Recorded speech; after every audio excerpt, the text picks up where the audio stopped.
Machilipatnam NH65 పక్కన కేవలం 13,000కే గజం. Sunny sands gated Vilas KBP developers. So coming to అసలుకి ఒకసారి పక్కకు వచ్చేద్దాం, రాజకీయాలని పక్కన పెట్టేసి. ఇప్పుడు దాకా గారు గారు అని ఎంత గౌరవంగా సంబోధించుకుంటున్నారు. తప్పకుండా ఇది కొన్ని కోట్ల మంది చూశారు కాబట్టి తప్పదు. బట్ ఇవన్నీ పక్కన పెడితే కాంగ్రెస్లో చాలా సీనియర్ నాయకులు అంటే మీ పేరే ఫస్ట్ వస్తుంది డెఫినెట్గా. ఎందుకంటే మీరు కాంగ్రెస్ పార్టీలోకి వచ్చినప్పటికీ బట్టి గారు లేరు, ఉత్తమ్ గారు లేరు, కోమటిరెడ్డి గారు లేరు, ఎవరు లేరు. కోమటిరెడ్డి గారు ఉన్నారు. అప్పుడు కోమటిరెడ్డి గారు, అంజన్ కుమార్ వీళ్ళు ఉన్నారు ఒకే టైం. వాళ్ళు నాకంటే వయసులో పెద్దవాళ్ళు, నాకంటే ముందు నుంచి ఉన్నారు వాళ్ళు. చిన్నారెడ్డి గారు ఉన్నారు. ఓకే. కానీ ఉత్తమ్ గారు 94లో వచ్చారు. బట్టి గారు కూడా ఉన్నారు కానీ యాక్టివ్గా లేరు, ఆయన చదువుకుంటా ఉన్న టైంలో. ఓకే. శ్రీధర్ బాబు గారు కూడా 99లో వచ్చారు. ఓకే. మేము ఉన్న టైంలో చాలా కొద్ది మందే ఉన్నారు ఇప్పుడున్న దాంట్లో. సో చాలా తక్కువ మంది తెలుసు మీరు రేవంత్ రెడ్డి గారు క్లాస్మేట్స్ అని, జాన్ జబ్బా ఫ్రెండ్స్ అని. అసలు మీ ఫ్రెండ్షిప్ గురించి ఏం చెప్తారు? స్కూల్లో ఎలా ఉండేవాళ్ళు, కాలేజ్లో ఎలా కాదు? మేము ఏవి కాలేజ్ అని ఆంధ్ర విద్యాలయ అని దోమలగూడలో ఉంది. దాంట్లో మేము ఇద్దరం క్లాస్మేట్స్. 89-92 బ్యాచ్ మాది. డిగ్రీ క్లాస్మేట్స్ మేము. ఓకే. మేము చేసింది BA ఆఫీస్ మేనేజ్మెంట్, అంటే economics, public administration plus office management, ఈ 3 సబ్జెక్టులు ఉండేవి మాకు. సాంస్క్రిట్, ఇంగ్లీష్ ఇవి కాక. తను చాలా అంటే తను మంచి కళాకారుడు. తను ఫైన్ ఆర్ట్స్ చేశాడు. ఇది చేసుకుంటేనే ఫెలోషిప్ చేశాడు ఫైన్ ఆర్ట్స్ నిజాం కాలేజీలో. ఇప్పుడు మిమ్మల్ని కూర్చోబెట్టేసేసి మీ యొక్క చిత్రాన్ని యాజ్ ఇట్ ఈస్గా వేసేయగలడు. అవునా? ఒకనొక టైంలో చాలామంది తెలియని విషయం ఏంటంటే, మైక్రోసాఫ్ట్ వాళ్ళు తెలుగు లిపి తయారు చేయాలన్నప్పుడు ఫస్ట్ రేవంత్ రెడ్డి గారి యొక్క హ్యాండ్ రైటింగ్ చూసిన తర్వాత రేవంత్ రెడ్డి గారిని అప్రోచ్ అయ్యారు. ఓకే. మైక్రోసాఫ్ట్ ఆయన హ్యాండ్ రైటింగ్ అంత బాగుంటుంది, అంత ముత్యాలలాగా ఉంటుంది తన అక్షరాలు. ఓకే. అంటే ఆ టైంలో తను వాళ్ళ తమ్ముళ్ళు ఇద్దరు అమెరికాలో ఉండటం, తను ఆ టైంలో అమెరికాకి వెళ్ళటం, టైం దొరకక అప్పుడు బాపు గారి దగ్గరికి వెళ్ళి బాపు గారితో తెలుగు లిపి రాపించుకున్నారు. ఓకే. అంటే బాపు గారిని సంప్రదించడానికి ముందు మైక్రోసాఫ్ట్ వాళ్ళు సంప్రదించింది రేవంత్ రెడ్డి గారిని. బాపు పెద్ద గొప్ప దర్శకుడు, మంచి చిత్రకారుడు అనేది అందరికీ తెలుసు సమాజానికి. అంటే బాపు గారికి సమానుడు, బాపు గారికి కుడియడముగా ఉంటాడే కానీ అటువంటి ఇది టాలెంట్ అనేది చాలా ప్రజలకు తెలియదు. ఓకే. ఫస్ట్ నుంచి కూడా కష్టపడే తత్వం ఉన్న మనిషి.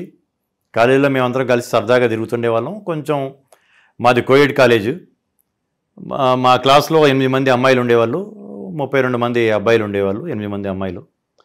మేము మిగతా క్లాస్మేట్స్ శ్రీలక్ష్మి, శ్రీదేవి, ఇట్లా మా బిందు అని మా క్లాస్మేట్స్ అందరితో మేము సరదాగా మాట్లాడుకున్నా కానీ ఏనాడు రేవంత్ రెడ్డి గారు అమ్మాయిలతో మాట్లాడటం అనేది నేను చూడలేదు ఆ 3 సంవత్సరాల్లో. అమ్మాయిలు ఏదైనా పలకరిస్తే అలో అనుకుంటా పక్క నుంచి వెళ్ళిపోయేవాడు కానీ వాళ్ళతో మాట్లాడటం కానీ సరదాగా కూర్చోటం కానీ చేసేవాడు కాదు.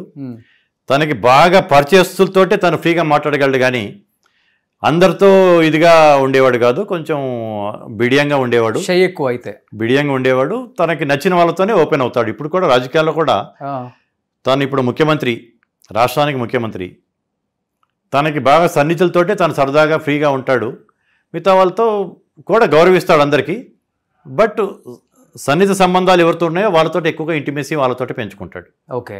అలాంటి వ్యక్తి ఈరోజు డి అంటే డి అనే స్థాయికి వచ్చారంటే మీరు అసలు బిలీవ్ అవుతుంటారు? అంటే తాను ఏదైనా తలుచుకున్న దాన్ని సాధించే వరకు నిద్రపోని తత్వం తనకి కాలేజ్ డేస్ నుంచి కూడా తెలుసు. ఓకే. మాకు సబ్జెక్ట్లోనే టైపు షార్ట్ హ్యాండ్ ఉంది.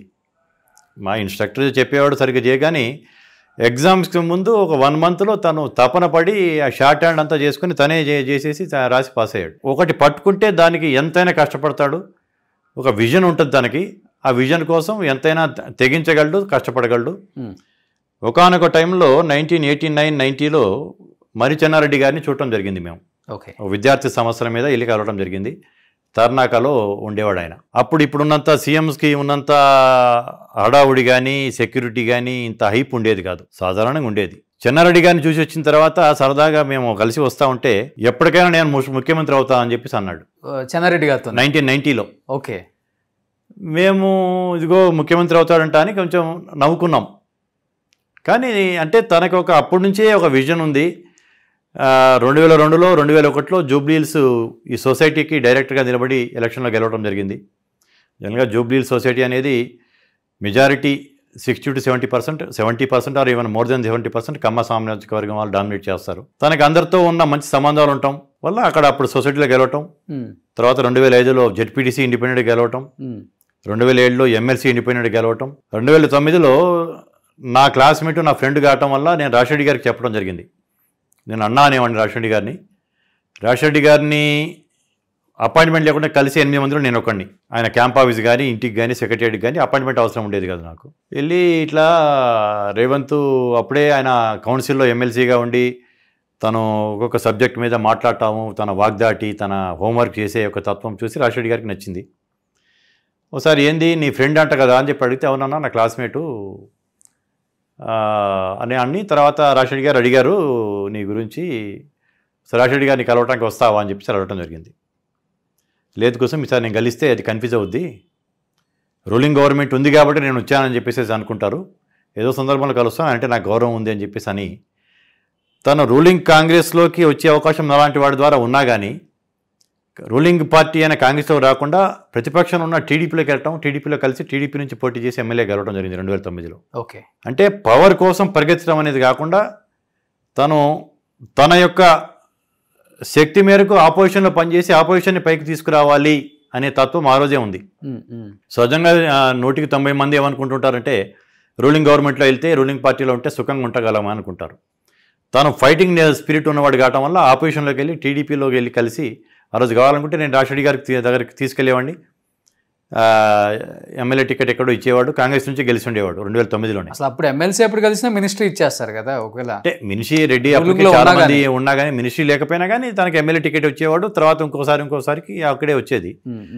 బట్ రూలింగ్ గవర్నమెంట్ కంటే ఆపోజిషన్ ఉండే ఎక్కువ కష్టపడగలము, ఓకే, ఎక్కువ ఎదగడానికి ఆస్కారం ఉంటుంది, పోరాటాలు చేయడానికి ఆస్కారం ఉంటుందని ఒక విజన్ తోటి ఆయన టీడీపీలోకి వెళ్ళడం జరిగింది. Okay okay.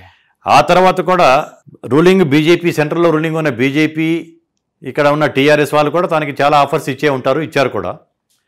అవి 2 వదులుకొని ప్రతిపక్షంలో ఉన్న కాంగ్రెస్ పార్టీలోకి వచ్చి కలిశాడు. 2017లో కూడా టీడీపీకి రాజీనామా చేసి తెలంగాణ ఆంధ్ర విడిపోయిన తర్వాత టీడీపీ ఉనికి ఇక్కడ ఉండదు అనే దాని మీద తనకి TDP is not the correct platform to defeat KCR అనే ఒక ఉద్దేశంతో ఆ రోజు కూడా ప్రతిపక్షంలో ఉన్న కాంగ్రెస్లోకి వచ్చాడు కానీ అధికారంలో ఉన్న బీజేపీలోకి పోలేదు. కేంద్రంలో అధికారం ఉంది, ఆ సపోర్ట్ ఉంటుందని.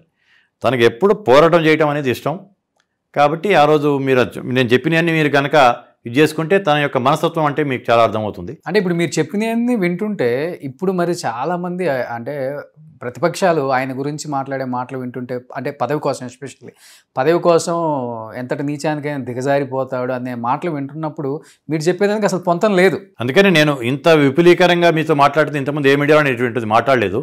ఫస్ట్ టైం మీరు దాన్ని టచ్ చేశారు కాబట్టి నేను మీతో మొదటిసారి మాట్లాడుతున్నాను. ఎందుకంటే మీ సబ్స్క్రిప్షన్స్ కూడా చాలా హైలో ఉంటుంది, మిలియన్స్ సబ్స్క్రిప్షన్స్ ఉంటుంది. వాట్ ఈజ్ రేవంత్ రెడ్డి, ఆయన మనస్తత్వం ఎటువంటిది, వ్యక్తిత్వం ఎటువంటిది అనేది ప్రజలకు తెలియాలి కాబట్టి నేను ఇవన్నీ మీకు చెప్పడం జరిగింది. ఓకే, నేను ఒక పత్రికా సమావేశంలో చెప్పడం జరిగింది 2017లో గాంధీ భవన్లో. అంటే నేను వర్కింగ్ ప్రెసిడెంట్గా పెట్టిన లాస్ట్ ప్రెస్ కాన్ఫరెన్స్ అది.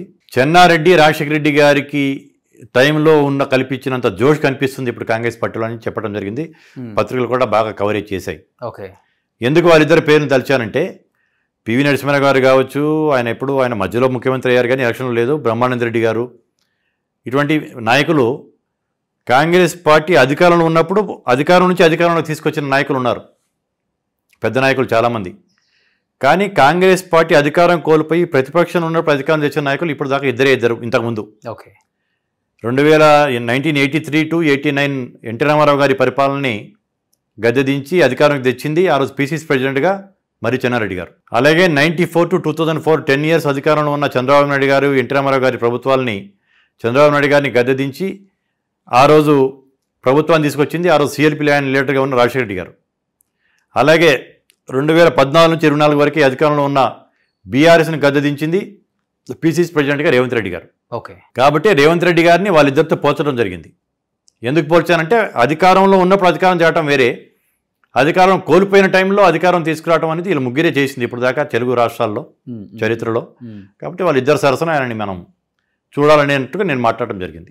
సుమన్ టీవీలో మీ పర్సనల్ అండ్ బిజినెస్ ప్రమోషన్స్ కోసం కింది నెంబర్కి కాంటాక్ట్ చేయండి.